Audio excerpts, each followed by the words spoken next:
When I was younger, I thought ADHD was just about kids who couldn't sit still in class, the ones always getting in trouble for talking too much or forgetting their homework. But then I started seeing something else: brilliant, creative, driven adults who were struggling, not because they weren't smart or capable, but because their brains just worked differently. And here's the truth: ADHD in adults is real. It's not just about being easily distracted or bad at time management. It's about living in a world that was never designed for the way your brain processes information. It's about feeling like you're constantly playing catch up while everyone else seems to have a manual you never got. First, let's talk about focus, or what most people misunderstand about it. ADHD isn't about not paying attention. It's about paying attention to everything at once. It's like having 50 browser tabs open in your brain, all playing videos at full volume. And when something truly grabs your attention, boom, hyperfocus. Hours disappear and suddenly you're the most productive person alive. Until, of course, reality crashes in and you realize you forgot to eat. Now, if you don't have ADHD, this might sound confusing. How can someone struggle with focus but also be capable of getting lost in something for hours? That's the paradox. ADHD isn't a lack of attention. It's an inconsistent regulation of attention. It's a brain that either latches onto something with everything it has or can't seem to hold on to anything at all. And that switch, it's not controlled by willpower or discipline. It's chemistry. Dopamine, the brain's motivation molecule, plays a huge role in this. For most people, tasks like answering emails or paying bills might not be fun, but they still get a little dopamine boost from completing them, a sense of reward, accomplishment. But for someone with ADHD, that boost isn't guaranteed. The brain is understimulated, constantly searching for something that feels rewarding enough to hold on to. That's why mundane tasks, laundry, paperwork, meal planning, feel impossible. There's no internal push to get started. But when something does spark interest, that's a whole different story. This is where hyperfocus kicks in. A person with ADHD can go from struggling to start anything to diving headfirst into something so deeply they lose track of time, hunger, even sleep. It's why an ADHD brain can binge read an entire book series in 2 days, but struggle to remember to take out the trash. It's not about what's important. It's about what's stimulating. And here's where the shame piece sneaks in. Because when you live in a world that expects consistent productivity, being told you're lazy or not trying hard enough stings. When you hear, if you can focus on this, why can't you focus on that? Enough times, you start wondering the same thing. Maybe it is just a matter of willpower. Maybe you should be able to just push through. But here's the truth. Attention isn't a choice. It's not something you just do. It's a process controlled by brain chemistry, by neurological wiring. Telling someone with ADHD to just focus is like telling someone with nearsightedness to just see farther. It doesn't work like that. And I get it. To the outside world, it can be frustrating. A person with ADHD might seem unreliable, on top of the world one day, completely scattered the next. But inside, it's not about effort. It's about an invisible tug of war between what their brain wants to focus on and what the world expects them to focus on. Now imagine living like that every day. Imagine waking up knowing you have a to-do list, but feeling completely paralyzed by it. Not because you don't care, but because your brain just can't latch onto it. Then imagine the moment something finally clicks and suddenly you're all in. You've cracked the code. You're working at lightning speed, making up for lost time, feeling unstoppable until you look up and realize you missed your kid's soccer game again. That's the emotional weight of ADHD, the highs of hyperfocus, the lows of forgetfulness, the guilt of knowing you can be productive, but not knowing when or how you'll be able to access that focus again. And this is why understanding ADHD matters, because when we shift from why can't you just focus to how does your brain work best, we open up new possibilities. Maybe it's using timers, accountability partners, or breaking tasks into smaller dopamine rewarding steps. Maybe it's allowing more flexibility in how work gets done instead of forcing it into a rigid structure that doesn't fit. ADHD isn't about a lack of ability, it's about a mismatch between how the brain operates and how the world expects it to operate. And when we start making space for that, the frustration, the shame, the self-doubt, it starts to lose its grip. Second, there's time blindness, one of the most frustrating parts. Imagine walking into a bookstore, getting lost in the aisles, and thinking you've been there for 10 minutes when really it's been 3 hours. For people with ADHD, time isn't a steady stream. It's now and not now. Deadlines sneak up like jump scares. Important tasks vanish into some mental abyss. And no, it's not laziness. It's a brain wired to perceive time differently. Time for most people is like a well-organized filing cabinet. There's a clear sense of past, present, and future. You know what's coming up next and you plan accordingly. But for someone with ADHD, time is more like a fog. There's what's happening right now, whatever is directly in front of them, and then there's everything else, floating somewhere in the distance. The problem is the distance doesn't feel real until it's suddenly right in front of them. This is why deadlines are tricky. It's not that someone with ADHD doesn't care about getting things done. It's that their brain doesn't send the same signals that say, hey, this is getting closer, start now. Instead, there's this quiet, almost deceptive sense that there's always time until there isn't. And when that moment finally hits, it's panic mode, it's an all-nighter, it's a flurry of adrenaline-fueled focus that, ironically, might produce some of their best work. But at what cost? Now, if this pattern repeats enough times, it starts to shape a person's identity. The missed appointments, the last-minute scrambles, the forgotten birthdays, it all feeds into this painful narrative of, I'm irresponsible, I'm unreliable, I can't be trusted. And that narrative, it's brutal because it's not just about time anymore, it's about who they believe they are. And here's what's really unfair. Most people assume this is just a lack of discipline, that if someone with ADHD really wanted to be on time, they would be. But that's not how this works. The brain's internal clock, the thing that helps regulate a natural sense of time, is often underactive in ADHD. It's not a matter of choice, it's a neurological difference. So what does this look like in real life? It looks like setting alarms, then snoozing them because they don't feel urgent yet. It looks like underestimating how long things take every single time.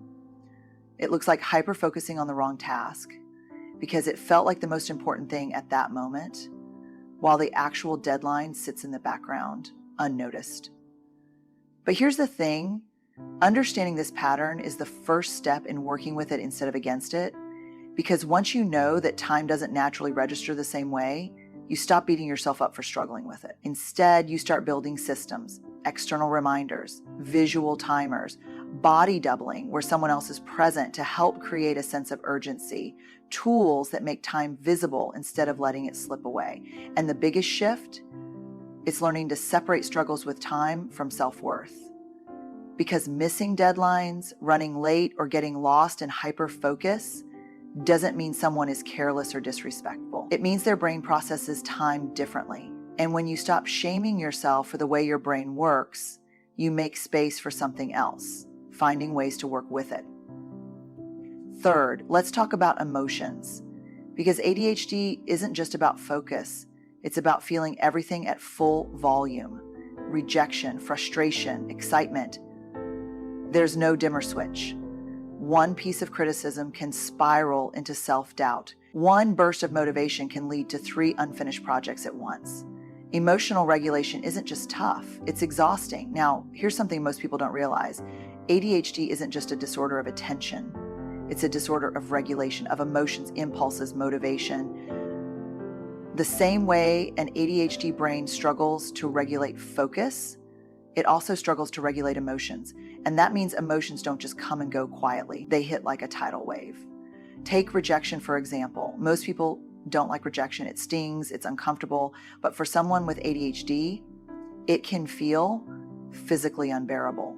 There's actually a term for this, rejection-sensitive dysphoria. It's when even perceived rejection, an unread text, a neutral tone of voice, feels like a personal failure.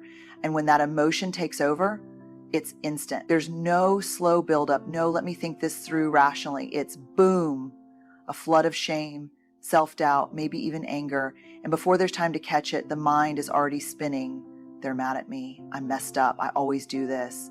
And it's not just rejection, excitement, frustration, overwhelm, everything is turned up to 10. And in those moments, trying to tell yourself to calm down is like trying to put out a fire with a paper fan. The emotion is already there, and if you don't know how to work with it, it takes over. This is where impulsivity comes in, because when emotions hit fast and hard, reacting without thinking becomes second nature. Saying something too quickly, making a big decision in the heat of the moment, abandoning one task for another because the excitement shifted. And then when the emotion fades, reality sets in. Why did I do that? And here comes the shame cycle again. And let's talk about frustration, because this one is huge. Living with ADHD means constantly bumping up against things that feel harder than they should be. Simple tasks like replying to an email, remembering where you put your keys, or finishing something you actually care about. When those things slip through the cracks, it's frustrating, but not just in an, oh, well, I'll try again later way. It's a deep gut punch frustration that builds over time. Because when something feels harder than it should be, it's easy to start thinking, maybe I'm just not good enough. So what happens? You push harder. You tell yourself you should be able to control it. You try to suppress the emotions to act like they're not there. But emotions don't work like that. They don't disappear just because we ignore them. They wait. And they come back louder. This is why emotional regulation strategies aren't just helpful for ADHD. They're necessary. It's not about controlling emotions. It's about learning how to slow them down before they take over. That could mean naming the emotion out loud, taking a pause before reacting, finding healthy ways to release the intensity, exercise, deep breathing, anything that helps create a space between feeling the emotion and acting on it. Because the truth is, an ADHD brain feels deeply. That's not a weakness, it's a strength. The passion, the excitement, the creativity, all of it comes from the same place.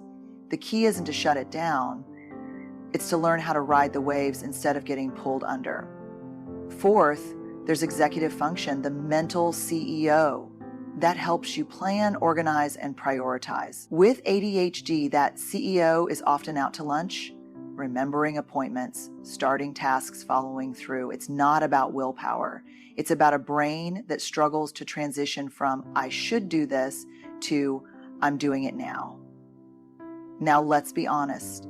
We live in a world that expects organization, structure, and follow through.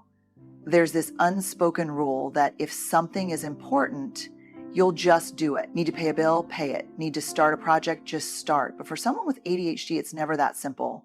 Because if the brain's executive function isn't firing at full capacity, even the smallest task can feel like climbing a mountain. Imagine knowing you need to start something. Maybe it's replying to an email, making a phone call, or tackling a work project. You want to do it. You might even feel guilty for not doing it. But instead of just starting, your brain slams on the brakes. It's like trying to push a car that's stuck in park. No matter how much you tell yourself, just go, just start, just do it, nothing happens. And here's where things get tricky, because from the outside, this can look like procrastination, like avoidance, like you just don't care enough to put in the effort. But that's not what's happening. What's really happening is a neurological bottleneck. The brain is struggling to bridge the gap between intention and action. And the longer it takes, the heavier the guilt becomes. Now, add another layer to this, task switching.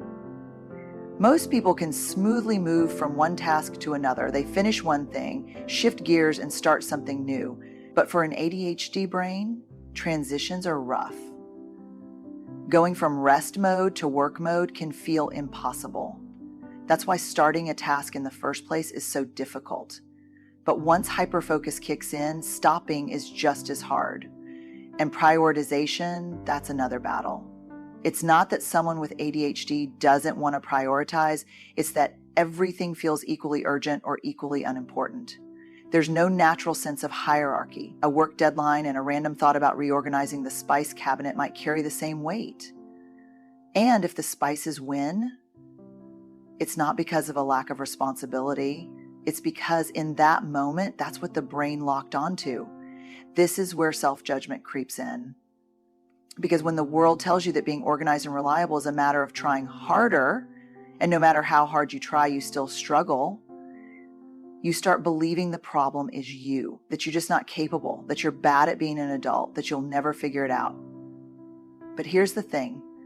Executive function struggles are not about intelligence, talent, or effort. They're about brain chemistry. And the moment we recognize that, we can stop shaming ourselves for it and start finding solutions. Sometimes that means external structure, planners, alarms, accountability partners. Sometimes it means working with the brain instead of against it, using momentum, breaking tasks into tiny steps, creating urgency in creative ways. Because here's the truth. An ADHD brain isn't broken, it just runs on a different operating system. And when we stop expecting it to function like everyone else's, we can start making space for what actually works. Fifth, let's talk about self-worth. Because when you grow up hearing you're not living up to your potential, that message doesn't just stay on the surface. It sinks in. It becomes a story you tell yourself. And that story shapes everything. Living with ADHD means living with a brain that doesn't always play by the rules. The world says, be on time, be organized, follow through, stay focused. And when those things don't come easily, it doesn't take long to start believing that maybe you're just bad at life, that no matter how hard you try, you'll always be one step behind, that shame isn't just about missing deadlines or losing your keys. It's about feeling like you are somehow defective. And here's where it gets really tough. ADHD is often invisible. If you break a bone, people see the cast. They understand why you're struggling. But when your challenges are internal, when your brain makes everyday tasks feel like a battlefield, people don't always get it. They see the missed appointments, the unfinished projects, the disorganization, and instead of offering support, they offer judgment. You just need to try harder. You just need to be more disciplined. Now, if you hear those messages enough times, they start to sound like truth. So you start masking. You learn to hide the struggle. You double down on perfectionism, working twice as hard just to keep up. You develop coping mechanisms that might not be healthy, like procrastination fueled by last-minute panic, or avoiding responsibilities altogether because the weight of failing again feels unbearable. But the thing about masking, it's exhausting. It's a full-time job, one that leaves you constantly wondering if you're doing enough, being enough, keeping up enough.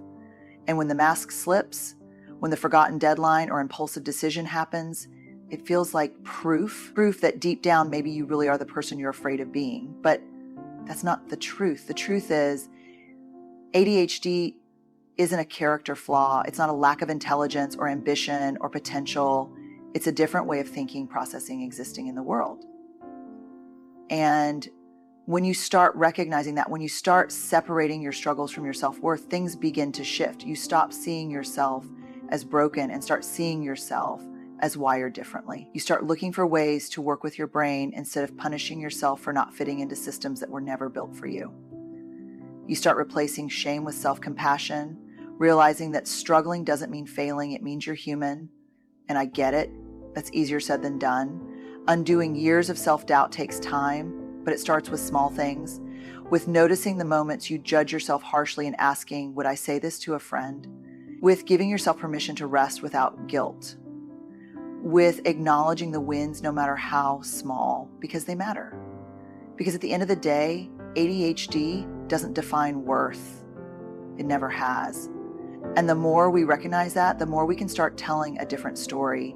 One that isn't built on shame, but on understanding, resilience, and a deep knowing that we are enough.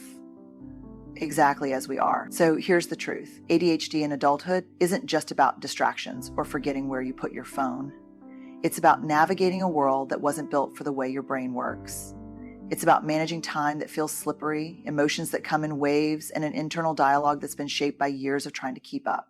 And it's about rewriting that dialogue, not with shame, but with understanding. Because here's what I know for sure. The struggle is real, but so is the strength. The creativity, the resilience, the ability to think outside the box, to see connections others miss, to bring passion and energy into the world in ways that can't be taught. ADHD isn't a weakness, it's a different operating system. And the moment you stop fighting against it and start working with it, everything changes. So if you've spent years feeling like you're not enough, like you're falling behind or failing at things that seem easy for everyone else, hear this. You are not broken. You have never been broken. You are wired differently, and that difference is part of what makes you, you. And that's not something to fix. That's something to embrace. Good luck out there. You've got this.